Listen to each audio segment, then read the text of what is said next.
Buenos días, tardes, noches. Bienvenidos todos a su canal comiquero. Yo soy Poderoso Sensual y esto es Comic y más cómic. Hoy presentamos La Noche en Polar de Marcos Prior. ¡Chécalo!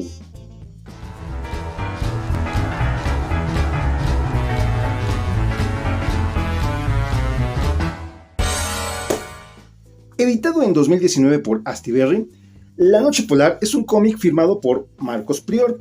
Acá este cómic nos va a contar una historia de detectives, de investigadores, pero no voy a hablar mucho sobre la trama porque lo más importante de este cómic es la construcción del mismo. Este cómic nos va a ir narrando la historia de algo que está sucediendo y que se va a dividir en 9 episodios. Desde 1881 hasta el 2020 y tantos, se van desentrañando, realizando y sucediendo diferentes historias en pequeños capítulos de entre 6, 8 o 12 páginas. Vamos a ir viendo este entramado global que se está haciendo. La verdad que al comenzar a leer este cómic me empezó a intrigar. Realmente yo lo vi en internet, me gustaron los interiores. Voy a mostrar un poquito. Es un poco difícil por la pasta dura. Me llamó mucho la atención, el dibujo se me hacía muy, pues, aparte de libre, como que de un lado iba a otro, brincaba a otra cosa, y me intrigó. Así es como yo llegué a este cómic, comencé a leerlo, y la primera historia es, bueno, así se van dividiendo los capítulos. Y luego nos presenta 1881, y nos dice, te llamas Vladimir, tienes 8 años. Y comienza aquí la historia. Y bueno, no quiero develar mucho de la trama, como siempre trato de omitirlo para no hacer spoilers, pero sí quiero resaltar la manera en la que está construido. Muchos cuando leemos cómics siempre estamos al tanto de qué está sucediendo, porque de pronto en la lectura nos van dando pistas, nos van dando algunos guiños que nosotros debemos de ir poniendo en una especie de pues no sé, de bolsita mental, para que en el momento que lleguemos a cierto momento de la trama, lo tomemos y digamos, esto era, siempre estuvo ahí. Bueno, Marcos Prior ocupa esta forma que tenemos de leer, muy occidental, y empieza a crear un mapa gigantesco de entramados, de situaciones, de herencias, que nos van a ir manteniendo la lectura todo el tiempo pegado. En la primera historia, como decía, empieza con un zar. Estamos en Rusia, 1881, y nuestro pequeño niño que se llama Vladimir prácticamente nos narra que hubo un atentado hacia un zar, un jefe político de esa época, y que la persona que está siguiendo la pista sobre estos acontecimientos, sobre estos actos, es nada más y nada menos que aquí se me va Dupin, a ver, déjenme acuerdo bien.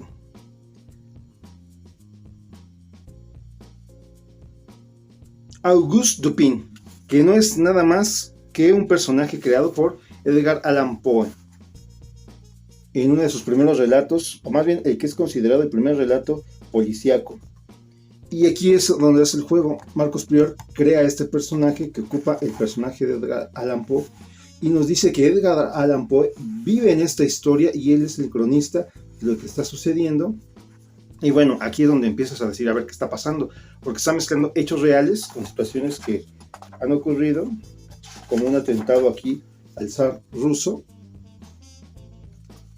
y pues nos mezcla varias cosas. Ya desde aquí nos está diciendo, ponte atento, tienes que estar muy listo para estar tomando pistas. Bueno, y aquí al final él mismo nos dice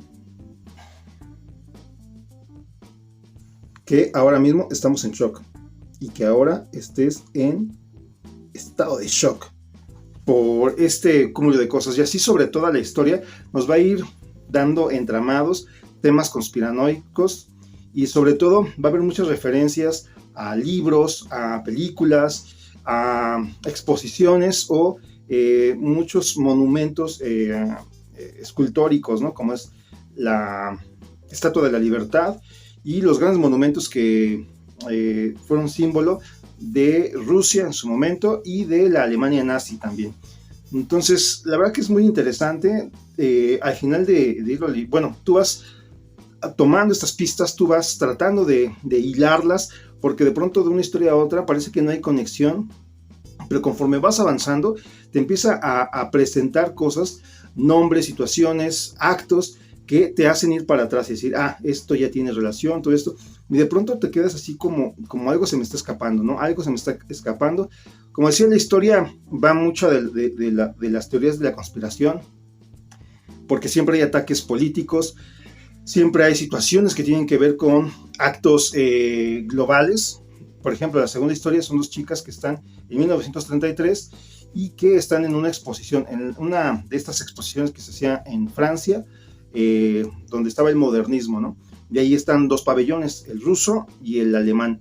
Y ellas están visitando este lugar, empiezan a generar una historia entre las dos, pensando sobre un asesinato y teniendo el marco en donde están para ir generando las historias que ellas quieren poner.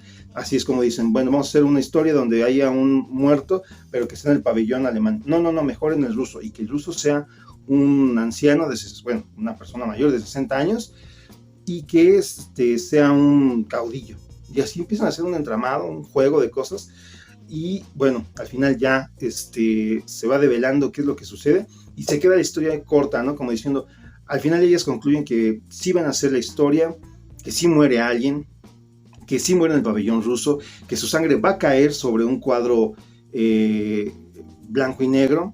Y bueno, el caso es que ellas dicen, y en la prensa cuando salga la imagen se verá el cuadro de fondo, pero la sangre será negra y formará parte del cuadro. Entonces ellas tratan de hacer un final poético para su historia, y así queda. Entonces tú continúas con la lectura, pero más adelante te das cuenta que eso tiene relación indirecta o directa con lo que va sucediendo, porque una de ellas después genera otra novela. Todo ese entramado de alguna manera se quedó ahí. Ella genera una novela que después esa novela va a tener repercusiones en el futuro por alguien que la leyó y por alguien que tomó ese nombre para pues que fuera su apodo. La verdad que está bien interesante. Yo creo que más que encontrar una historia, principio, nudo y fin, lo interesante de este cómic es todo el entramado, todo este juego que está haciendo para que también uno esté al pendiente. Además, se me hace un ejercicio súper genial de narrativa desde el guión. El dibujo aporta mucho, pero sí se ve que está totalmente predispuesto a ilustrar el guión. Marcos Prior es más conocido como autor integral, sí, pero tiene muchos guiones también. Entonces, creo que aquí es donde él hace su fuerte, ¿no? El dibujo también ahorita lo voy a mostrar más para que se vea. Pero, por ejemplo, aquí en llegamos ¿cómo decirlo? Tiene la idea y visualmente concreta, la cierra al generarnos estas imágenes, ¿no? Tiene un lenguaje muy visual. No necesita ponernos capítulos, nos pone una tablilla y un color. Entonces nosotros ya deducimos que es un capítulo. Y una vez que estamos así, comenzamos, y siempre en todos los relatos es como si nos estuviera contando con un amigo y te dijera, imagínate que eres un astronauta en 1972, pero ya se descubrió Marte y ahora los marcianos vienen a poblar el planeta y tú tienes superpoderes, ¿no? Algo así tonto, pero de ahí se va generando una idea mayor. Entonces aquí dice, es 1986, te llamas Víctor y tienes 48 años. Y ya nos pone aquí estas imágenes, que un poco, pues en los 80s, estaba todo este mundo que ya vimos, ¿no? De muchos colores, después todavía ser más estridente en los 90s. Pero bueno, valiéndose de esos colores, nos muestra esto y nos muestra unos cubos con fechas. Entonces, pues uno aquí como que trata de ver la relación entre las fechas, los colores, y la siguiente página nos muestra esto. Entonces uno ya aquí va pues decodificando y entendiendo que lo que está sucediendo en los cuadros de este color ocurre en esta fecha, y lo que ocurre en los verdes en esta, y así simultáneamente. Acá tenemos otras fechas, por lo cual adelante tendremos más. Y esta historia también, en la particular, creo que es la que más me llamó la atención, porque se va narrando una historia, un momento, en 3 tiempos distintos. Entonces, tú tienes que ir hilando uno tras otro para ir viendo qué es antes, qué es después, y sobre todo ir englobando la historia total. Este recurso yo ya lo había visto con Tom King en Visions. La verdad que también es muy interesante. Ahí jugaba con 2 tiempos, 2 líneas. Y es interesante, ¿no? Es interesante porque también hace que tú estés más conectado y que tú estés avispado para pues la historia que nos está narrando. En este caso, por ejemplo, te puedes poner a leer todos los cuadros verdes o todos los cuadros naranjas y así sucesivamente. Obviamente acá tienes la guía cronológica. Entonces, por ejemplo, primero puedes leer los de color blanco, luego los marrones o rojos y los verdes y etcétera, ¿no? Y así yo creo ya también, si por ahí se te escapa, ya puedes ir hilando todo. Pero si no, la verdad que es muy divertido estar tratando de hilar, ¿no? Y además de que estás hilando esta historia en concreto, tienes otras cosas de los otros capítulos y conforme va avanzando la trama, vas tomando notas y vas tomando de aquí y de acá y tratando de develar una historia global.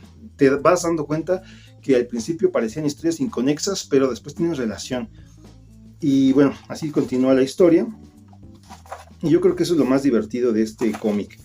Esa también es una de las que más me gustó. Dice, 1994, te llamas Victoria y tienes 58 años. Además, este cómic comienza en 1881 y termina en 2020 y tantos. El personaje principal de las historias, conforme más atrás nos vamos en el tiempo, son más jóvenes. Y conforme más nos acercamos al presente, son más grandes. Entonces eso también ahí te empieza ahí como... Es un avance generacional del propio tiempo y de cómo se va transformando la idea de la conspiración, ¿no? La idea de los ataques. Y es interesante porque, aunque es la trama principal de esta historia, parece que está en segundo plano porque nos tiene más envueltos en cómo nos está narrando. Y bueno, al final ya hay muchas reflexiones que sí es sobre el avance o la manera en la que pues los ataques terroristas van de alguna manera evolucionando, ya que al principio tenemos un ataque a los ares con bombas caseras que simplemente los aventan abajo de los carruajes. Cuando explota, destroza a los caballos, destroza todo. Hay muchos que tienen una placa metálica y bueno, ahí te va explicando este tipo de cosas. Y al final pues ya son ataques cibernéticos, ¿no? Entonces también en una línea que supongo debe ser la principal porque es esa teoría de la conspiración, se van desenredando un montón de cosas que también eso es lo interesante, que al final lo que parece ser importante no lo es y viceversa, ¿no? Entonces nos tiene cautivados por cómo va narrando, pero al final es eso, ¿no? La reflexión de la violencia a través o para atacar al sistema político, ¿no? Esa es mi percepción. Me gustaría también otra vez releerlo porque hay muchos nombres, muchas situaciones, muchos libros que algunos son de ficción creados para esta novela y otros que son realidad. Entonces, como que uno tendría que hacer un ejercicio de estar viendo, develando, si no los conoce obviamente, qué sí es cierto y qué no.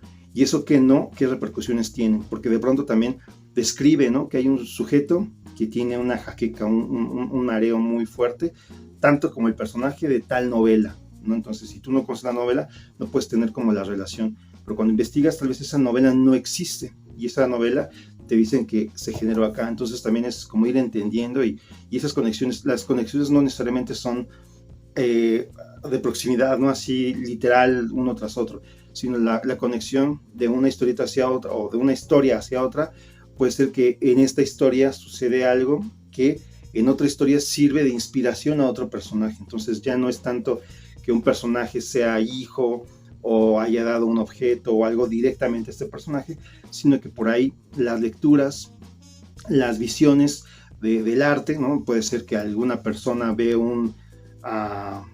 no sé, un cuadro famoso, no sé, de Picasso, ¿no? Las bañistas, bueno, este cuadro. Alguien lo vea y de pronto le cause una sensación y pues a través de esa imagen se obsesione y genere cosas. Entonces esta persona nunca tuvo contacto con Picasso, pero sí con su cuadro y así es como se va desentrañando un pensamiento, ¿no?, una psicosis de nuestro personaje. Ese tipo de cosas son las que vemos acá, y hay otras que sí son heredadas, ¿no?, que sí son directas. Entonces la verdad que este cómic hace que estés totalmente despierto para no se te vayan las pistas, y además son muchas pistas, unas sirven, unas no. En un programa escuchaba que de pronto Hugo Pratt, al final de su carrera, comenzaba a hacer estos tipos de relatos un poco más lentos, por así decirlo, en donde en un capítulo dos personajes iban en un tren y iban conversando. Entonces uno se presentaba con el que ya conocemos, nuestro personaje principal, que por ejemplo en el video de los escorpiones del desierto, ahí se puede ver mucho ese recurso que tenía Hugo Pratt, de dos personas que van en un metro, en un tren, y de pronto van contando su historia, y bueno, tú vas sacando apuntes, porque dices, bueno, si me están presentando este personaje, más adelante tendrá una repercusión. Y pues 2, 3 viñetas después los atacan y muere. Entonces ya como que esa información se te quedó ahí sin nada, ¿no? Para algunos puede ser que simplemente extendió el recurso narrativo para sacar un capítulo más de 8 páginas, y otros es esta parte de pensar lo que es como la vida misma, ¿no? Que tú vas caminando por la calle, te topas una persona, te cuenta su vida porque coincidieron en una estación del metro, lo que sea, y tú te vas y al final pues esa información, todo eso que te dio, pues a ti ya da igual, ¿no? Igual si tú le contaste, pues esa persona no va a servirle de nada.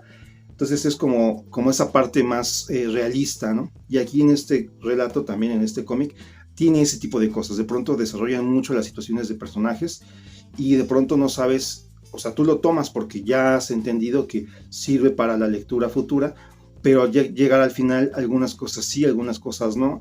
Y bueno, al final yo me quedé con un poco la zozobra de decir, híjole, sí entendí, sí era por acá, y sí te invita a releerlo. Creo que esto es yo no soy muy fan de releer, no me gusta mucho releer, pero este tipo de cómics donde te dan pistas y también estás jugando como el detective, pues son divertidos, ¿no? Y pues conforme también uno va teniendo más lecturas, como decía, puedes develar qué es cierto y qué no es cierto de la data que aquí da, ¿no?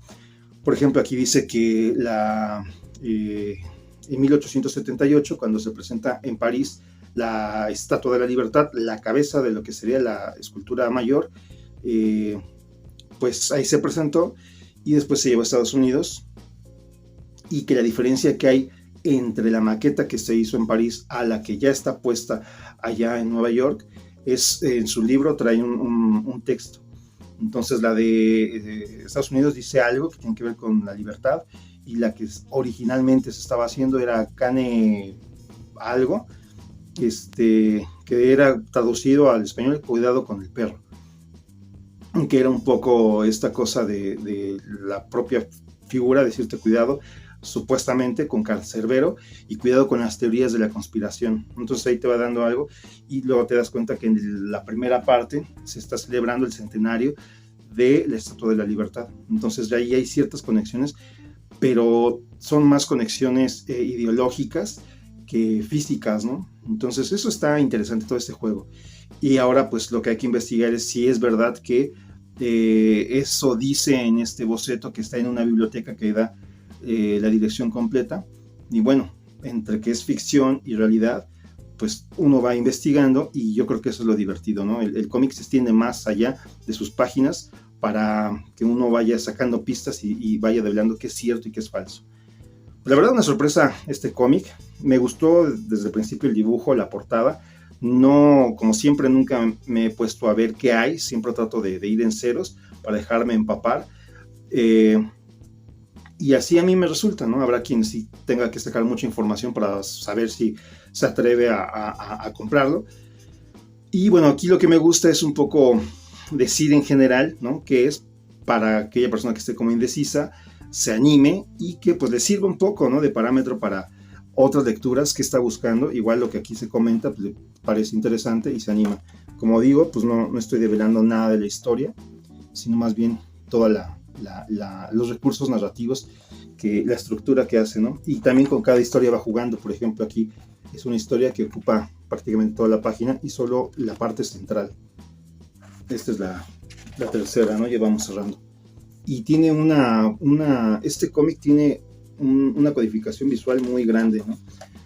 Aquí realmente las palabras, ¿cómo decirlo? Las palabras acá no son tan interesantes, pero lo que está detrás de las palabras es el guión. Entonces el guión es impecable. El texto, pues como decía, no es nada rebuscado, no intenta nada, no sé, frases memorables ni nada de ese tipo de cosas.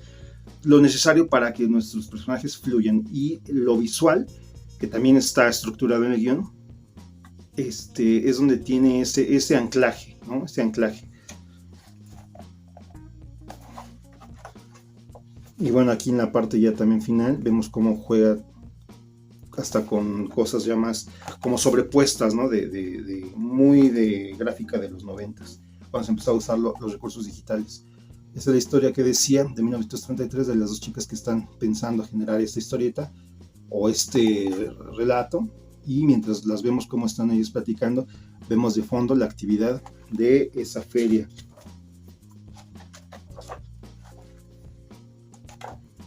Bueno, como decía el primero, vemos que es más austero en su diseño y el dibujo también es más como de periódico, ¿no? Y aquí tenemos ya más como magazine. Entonces, la verdad que es muy interesante cómo también por la era en la que nos va mostrando se va adaptando un poco, le va dando esa estética de esa época desde su perspectiva del autor. Y bueno, así va el entramado, ¿no? Por ejemplo, este también se me hizo bien desconcertante, me gustó. Aquí parece The Question. Y te mantiene así, ¿no? Para que tú estés ahí develando los nombres. Entonces, cada historia tiene como su forma visual. Ya se desarrolló en 1977. Y vemos aquí también cómo cambia la diagramación. Entonces es un lujo, la verdad, de capítulo a capítulo cambia la diagramación. Por ejemplo, dentro de esta historia narra un sueño. Este es un sueño y me gustó mucho, ¿no? Y ese sueño tiene que ver con el futuro porque hay cosas que este personaje ve, ¿no? Y pues bueno, sí, la verdad al final tiene que ver mucho las Torres Gemelas, ¿no? Con, digamos, como el evento más grande que se ha logrado de temas conspiranoicos y a ataques terroristas, ¿no? Entonces, la verdad ya no quiero hablar más porque empiezo a dar muchas enclaves o muchas pistas. Y bueno, por ejemplo, es una posición que hace, lo vemos mucho en el cover de Bowie, pero realmente también lo hizo Truman Capote, ¿no? Truman Capote.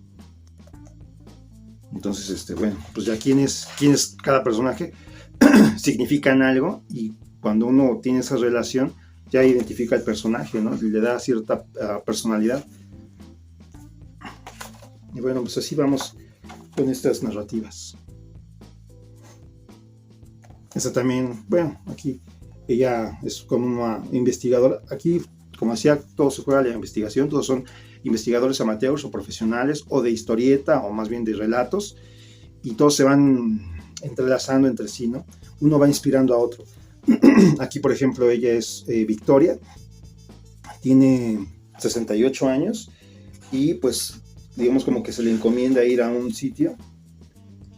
En 1994, Victoria, 58 años. Y bueno, en sus misiones le dicen, vas a ir, te vas a hospedar, y le dan qué es lo que tiene que investigar.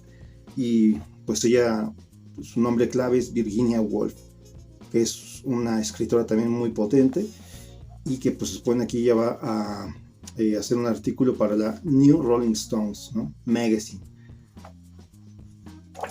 Y bueno, pues como decía, sí tiene todas estas cositas muy chéveres, muy bonitas.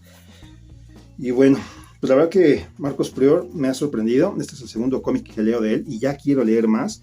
Obviamente Gran Hotel Abismo es como de sus más reconocidos, porque también ahí comparte, en el caso de este cómic, dibujos con David Rubin. Y bueno, Necrópolis, que será otro que estaré ahí buscando. Necrópolis, sí. La verdad muy interesante todo lo que ha hecho Marcos Prior. Es ahorita en mi radar un fetiche que quiero, así que estaré comprando más cosas de él y seguramente los estaré presentando acá. Pues nada, yo hasta aquí llego con este video. Pues si llegas al final de muchísimas gracias. Dale like, comparte, déjame tus comentarios. Y pues como siempre te invito a que te unas a mis redes sociales. En Instagram como Poderoso Sensual, en Facebook como Poderoso Cómic Sensual, y mi perfil de Instagram donde puedes ver mis dibujos, mis rayones. Soy Poderoso y dibujando ando. Sin nada más por el momento, solo me queda agradecer el lujo de tu compañía y desearte que tengas una semana espectacular, grandes lecturas, grandes pesquisas y sobre todo seas feliz. Poderoso Sensual, Noche Polar, Marcos Prior. Adiós.